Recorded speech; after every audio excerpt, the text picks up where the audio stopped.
व्हायचा आणि जे प्राणीमित्र आहेत त्यांना तर अगदी त्या घरातल्या कुटुंबातील घटकाप्रमाणे ते त्याचा वापर करत असल्याकारणानं मनस्ताप व्हायचे आणि अशामुळे ह्या सोनाली सेहगल आहेत त्या पाळीव प्राणी जे आहेत त्यांच्यावर प्रेम करणारी ही काही डॉग्स लवर आहेत, म्हणजे त्यासाठी त्यांचे खूप प्रयत्न चालू होते. त्यांनी एकदा मला सांगितलं की अशी जागा कुठेतरी असणं गरजेचं आहे आणि त्यामुळे मी शिंदे साहेबांकडनं निधी घेतला आणि प्रत्येक स्मशानभूमीच्या शेजारी काही मोकळी जागा जी आहे त्या ठिकाणी फक्त पाळीव प्राण्यांसाठी अंत्यविधी केंद्र बनवायचं ठरवलं आणि आज ते प्रत्यक्षात उतरत आहे.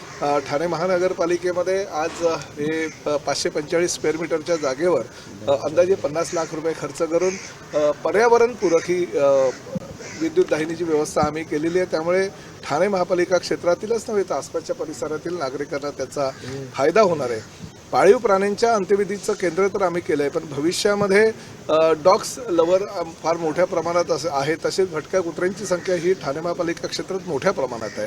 तर मी आयुक्तांना सूचना केलेली आहे की एक डॉग शेल्टर आपल्याला घोडबंदर रोडला लांब ज्या ठिकाणी मानवी वस्ती नसेल त्या ठिकाणी आपल्याला निर्माण करायचं आणि तशी ती जागेची पाहणी करतायत. आणि त्याचबरोबर मुंबईला एक पेट गार्डनसुद्धा आहे.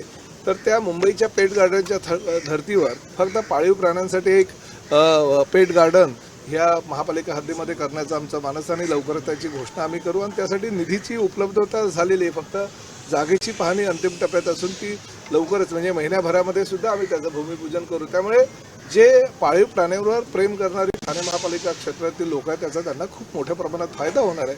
आणि डॉग शेल्टर निर्माण झालं की सोनाली सेहगल सारख्या ह्या काही संस्था आहेत त्यांनी सांगितलं की आम्हाला ट्रस्टी बनवा, म्हणजे आम्ही त्यांचं संरक्षण करू, त्यांना जे जे हवं आहे खायला प्यायला किंवा त्यांना काही आजार झाले तर त्याच्यावर इलाज जो करायचा